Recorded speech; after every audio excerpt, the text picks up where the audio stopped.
You're listening to Seattle Real Estate Podcast. Ladies and gentlemen, we have a crisis. We've got a crisis.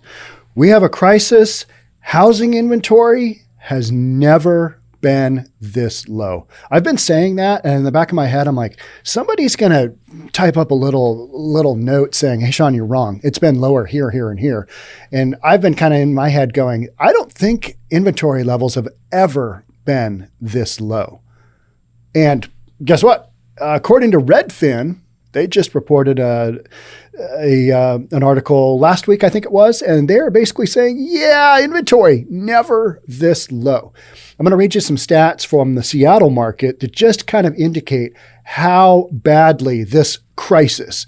Now, when I say it's a crisis, I'm kind of making fun because it feels like everything in the news is a crisis, right? We just go from one crisis to the next because without President Trump in office, what else do we have to cover on the news? I mean, and I'm joking there too, but there's a lot to that, right? I mean, you've got CNN anchors just kind of falling off like flies, lawsuits going back and forth, some inappropriate stuff happening. Yeah, crazy, right? All right, so housing inventory has never been lower. And you might say, all right, but I don't care. I'm not selling my house. Not selling my house anytime soon. Or you might really care because you've been one of those buyers out there trying to get a house in this darn market and it's next to impossible. And I'm not talking just Seattle. I'm talking about so many major markets out there and smaller markets. We've got these conditions that are a nationwide deal and it's just crazy. It is not balanced and it can't continue forever. And yet you've got a situation where going into the end of the year here, we're going to still see these low levels of inventory. There's nothing that's going to replenish these numbers anytime soon. So whatever happens with interest rates, yeah, that's out there. Whatever happens with the job market, yeah, that's out there. But don't expect inventory to even really creep up that much in 2022. Still going to be much of the same. And that does create a crisis from the standpoint of, this isn't good. You've got entry-level buyers who can't get in. People basically can't afford an entry-level home. Was talking with my sister-in-law yesterday. She's in the mortgage industry and she's getting my oldest son a mortgage on a house that he's buying. And we were talking about how insane the market is because we've been doing this about the same time. We both came into the industry pretty similarly. She was just out of high school and I was, just beginning college when I really kind of got going with this. I was pulling comps well before that as far as the appraisal office goes, but doing this a long time, we've never seen inventory this low. So that's what we're talking about. If you're new here, before we jump on in, I'll do the intro, but if you're new here, welcome. My name's Sean Reynolds. I own a couple of real estate companies and I read the news from that perspective. All right, here we go.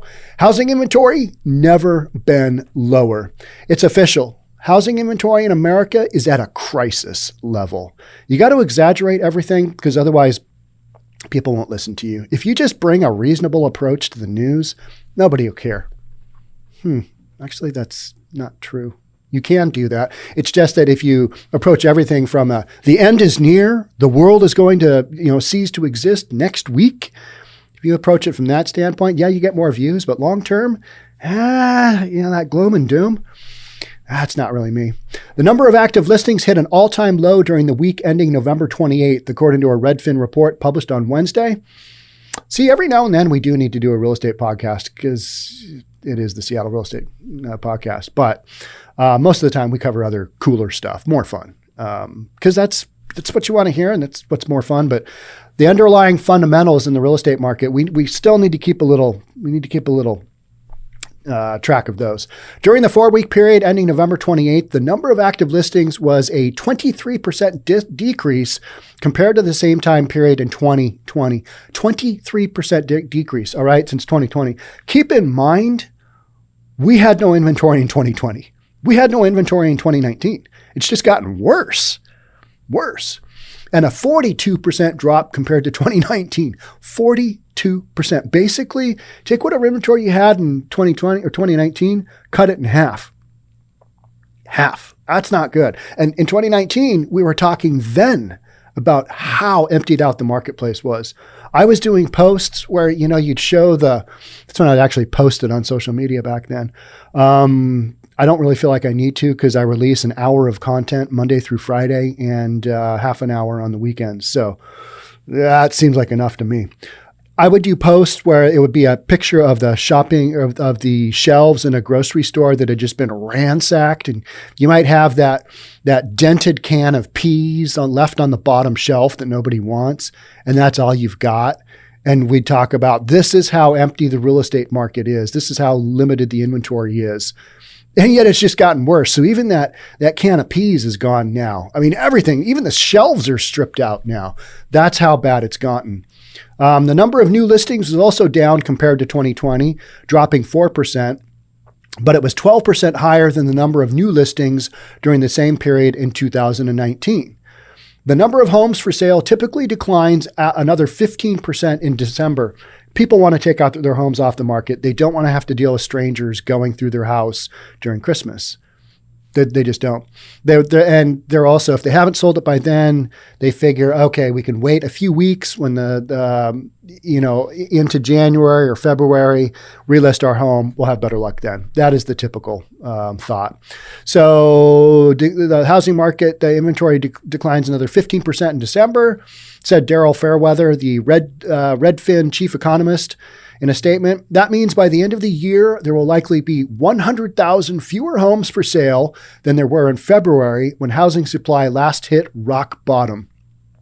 I think more new listings will hit the market in the new year. No, I don't think so. But there will also be a long line of buyers who are queuing up right now. They're not queuing up. They're already out there looking and they're not finding things, but they are actively out there looking. That's the one thing that I think people they're not getting is that buyers, if you've been in the market for a while and you've lost out on 6, 7, 8 homes due to multiple bids, and now you're finally in that point where you're like, all right, here's what it's going to take for me to buy a house. I either need to step up, and this is what I've been beat out with on the last few offers. So here's what I'm going to have to do, or I'm going to have to go out to this marketplace where I can afford to escalate my offer $100,000, $200,000 over list price. And I know that sounds insane because it is. And a lot of people just aren't going to be able to do that. So a lot of people aren't able to afford homes in this market. And so what you do have is you have buyers out there that are sticking it out. They're learning from the marketplace because they really want a home for whatever reason. I mean, who doesn't want a home, right? But there are circumstances where I think it makes it more pressing for people. Say you've got young kids and your spouse just got a job at a big company and you've got a contract for XYZ number of years. You want to put some roots down, you buy a house, right? Okay. But in today's market, it's not as simple as just dealing with a relocation broker and selling your home back home and moving to the new market. You got to dial in that new home, right off the bat, because that's the process that's going to make it just really difficult for you otherwise, because there's nothing to look at. And whatever you do look at that you like is unaffordable, or it's got so many offers on it. I talked about one of my family's homes that had 52 offers on last week. Was it last week or 2 weeks ago? Can't remember, no longer relevant. 52 offers, and it went $300,000 or $400,000 over list price. It started at a hair under 900, and it went to 1.3. $400,000, 52 offers. Granted, that's in the city of Bellevue where I live, where there's zero supply and a lot of demand because of Amazon sending over basically 25,000 employees to Bellevue, the same amount that they're putting in HQ2, but they're not calling Bellevue HQ2. We're okay with that. Just send your workers over. That whole title thing, we don't really care. Despite the seasonal changes going on outside, demand remains strong. So yeah, we've got winter. Did you see Hawaii? They got blitzed with some bad weather. I think Maui got like 11 inches of rain in, a couple of days, flooding everywhere. I mean, just some horrific snow up high. I know you don't think there's snow in Hawaii, but there's a lot of snow up tippy top. But yeah, so seasonal changes, yes. To the real estate market, yeah, you might have interest rates bump around a little bit. but there's no supply. There's no supply, historically low levels. During the same 4-week period, 45% of homes that went under contract had an accepted offer within the first 2 weeks, up from 39% in 2020. So almost half of the homes up until late November, almost half of the homes went under contract in less than 2 weeks. That's nuts. But perhaps even more impressively, 33% of homes had an accepted offer within 1 week. 1 week. Now, what's normal marketing time? Normal marketing time used to be a month. Before that, it used to be 90 days. Before that, it was 120 days. So you put your home on the market, call it January 1. Maybe by March it'll sell. Nobody's in a rush. It's real estate. We don't want to leave anything on the table. So put it on for, a decent price, but don't ask for the moon. And if you get no showings, then you bring the price down. But it's not going to go in a week. It's, and that's what we're seeing. And a lot of these homes could go in the first day, but they've got offer review dates, meaning you list it on, say, a Wednesday and you wait until the following Tuesday. And on the listing, you indicate we will be reviewing all offers as of Tuesday, the whatever, at by 6 p.m. You do that. That's a little section in the listing input that you fill out as a listing broker, or you can reserve the right to accept an offer before that, or you can just let it rip and let people send in offers. And then it becomes, kind of just this crazy show if you've got way more offers than you're expecting. So overall, the median number of days a home sold sat on the market during this period was 25 days.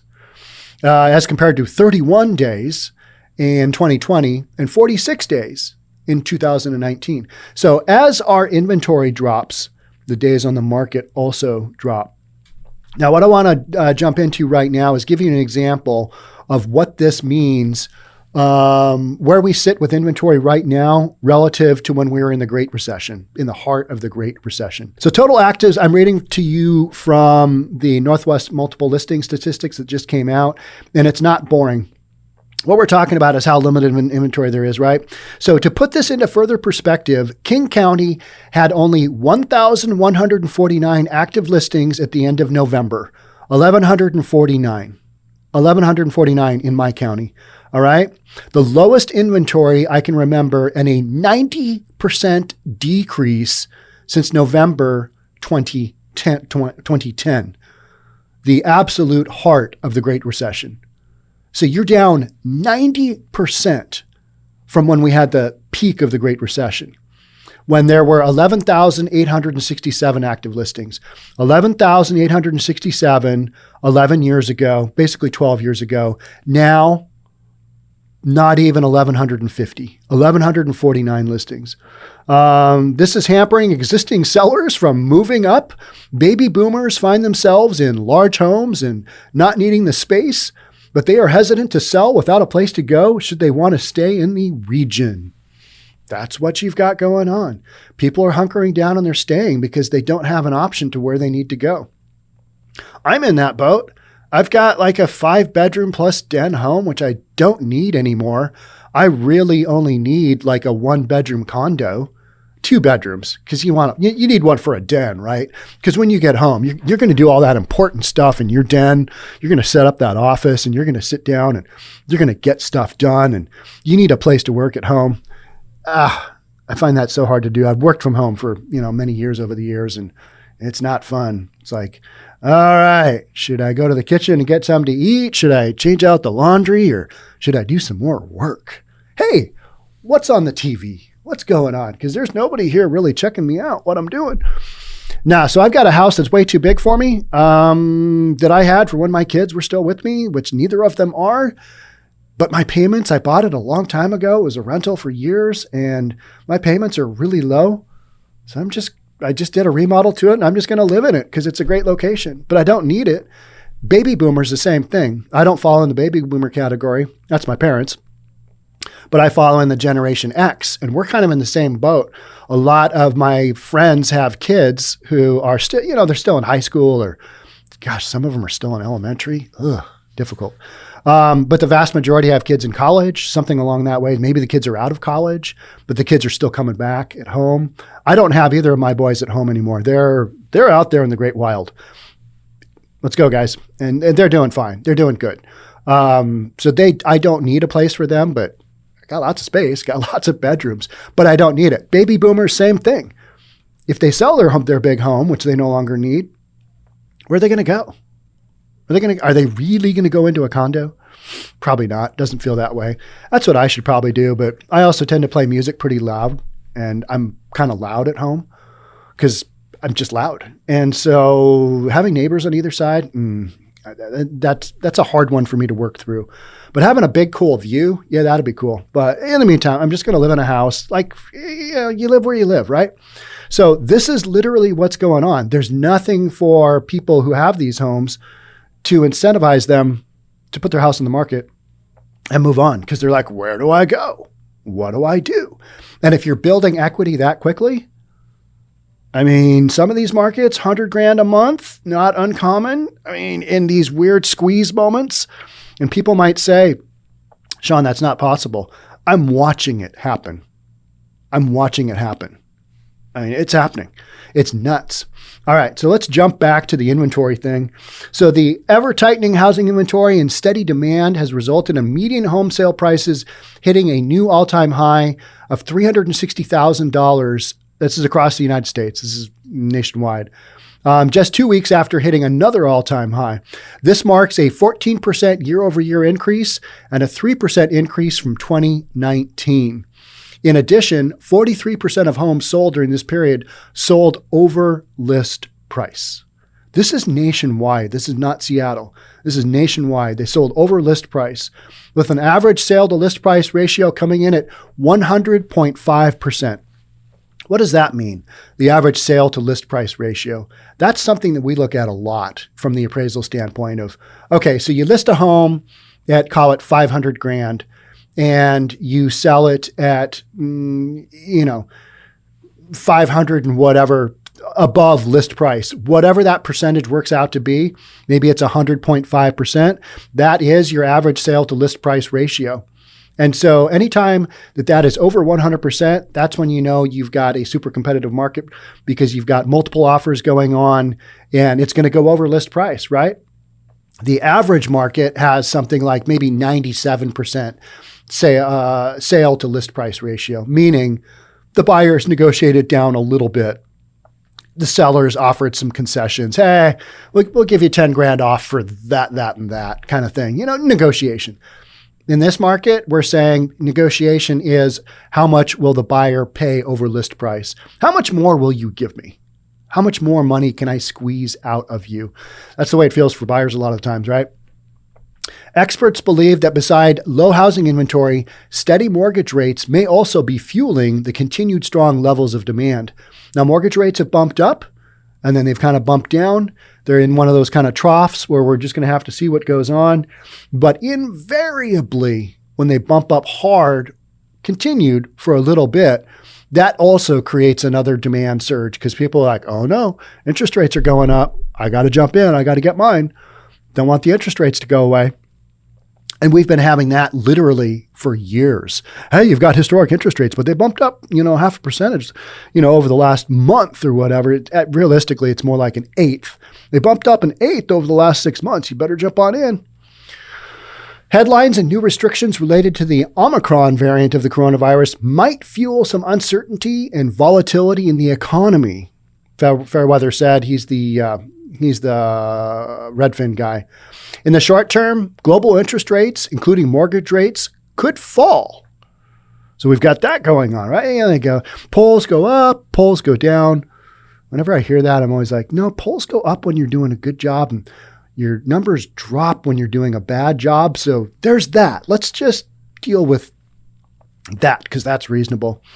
In this extremely tight housing market, we would quickly see a proportional increase in competition and home prices if mortgage rates fall. Man, we've been at this perfect storm of low interest rates, no inventory, strong job market, global pandemic in there just kind of squirted some gasoline on our already enormous bonfire. And then when the bonfire went out for a split second during March of 2020, it cranked back up week 2 of May 2020, just a couple of weeks later. And people were like, all right, we're going to have to hunker down and work at home forever.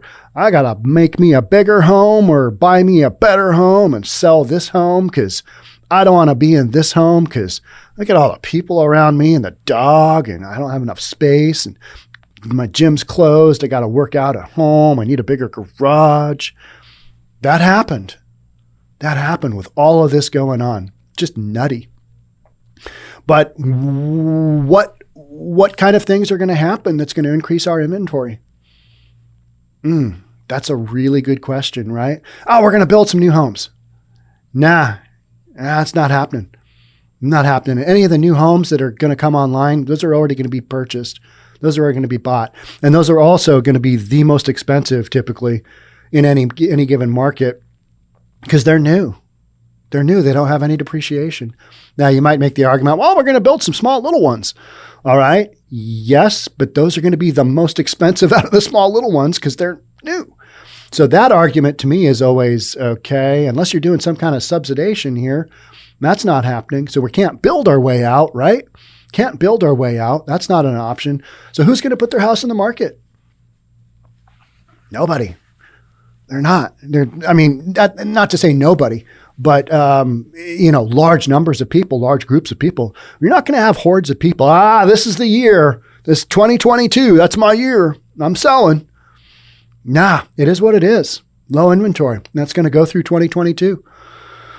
I'm pretty convinced of that because I don't see anything, short of some enormous global meltdown because the pandemic should have done it, right? Pandemic should have just squashed things. It didn't. It had the opposite effect. And now we're kind of battling through that. So inventory literally down 90% over 2010, the inventory we had then. That is the big difference between why today we will not have the housing bubble burst because there is no bubble as far as inventory goes. And you need to have inventory for those numbers to drop rapidly. So in King County in 2010, we had 11,000 something homes. 11,000. Now we've got 1,000 and we've got way more jobs coming in. Back then, people were just going sideways all day long. And so in order to get those homes sold, if your home wasn't selling, you need to be below the next guy in line. And that thing just kind of kept on going.